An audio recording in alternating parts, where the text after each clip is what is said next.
ప్రస్తుతం ప్రతి ఒక్క ఇంట్లో గ్యాస్ సిలిండర్ ఉంటుంది. ఎందుకంటే ఎల్పీజీ గ్యాస్ సిలిండర్ అనేది చాలా ముఖ్యం. కట్టెల పొయ్యి మీద ఇప్పుడు దాదాపుగా ఎవరు వంట చేసుకోవడం లేదనే చెప్పుకోవచ్చు.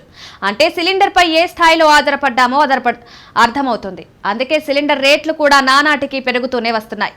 అయితే ఈ క్రమంలో ప్రభుత్వాలు ప్రజలకు సబ్సిడీ మీద సిలిండర్లను అందిస్తున్నాయి. తెలంగాణలో అయితే 500 రూపాయలకే సిలిండర్ లభిస్తోంది.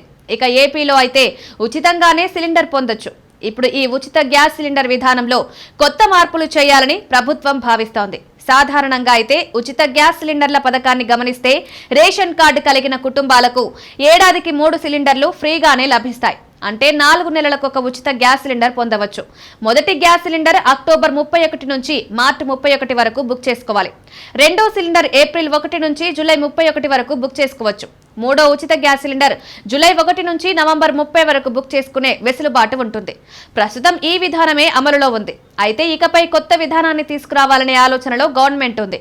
ఉచిత ఎల్పీజీ గ్యాస్ సిలిండర్ లబ్ధిదారులకు ముందుగానే దీపం పథకం కింద డబ్బులు చెల్లించాలని భావిస్తోంది. ఇది కూడా మంచి నిర్ణయం అనే చెప్పుకోవచ్చు.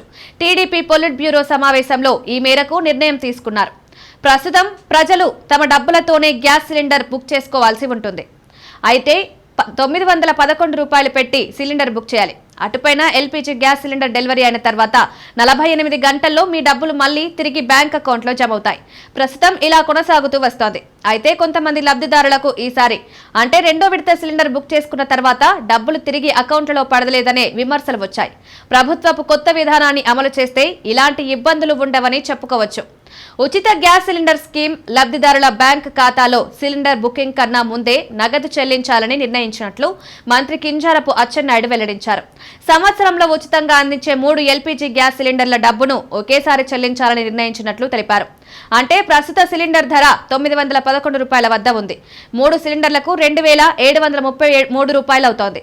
ఈ మొత్తాన్ని ప్రభుత్వం లబ్ధిదారులకు అందించే ఛాన్స్ ఉంటుంది. ఇందులో కేంద్ర సబ్సిడీ 47 రూపాయలు తీసేస్తే దాదాపు 2600 రూపాయలు ఒకేసారి రావచ్చు. కాగా ఈ విధానం ఎప్పటి నుంచి అమల్లోకి వస్తుందో ప్రభుత్వం వెల్లడించాల్సి ఉంది.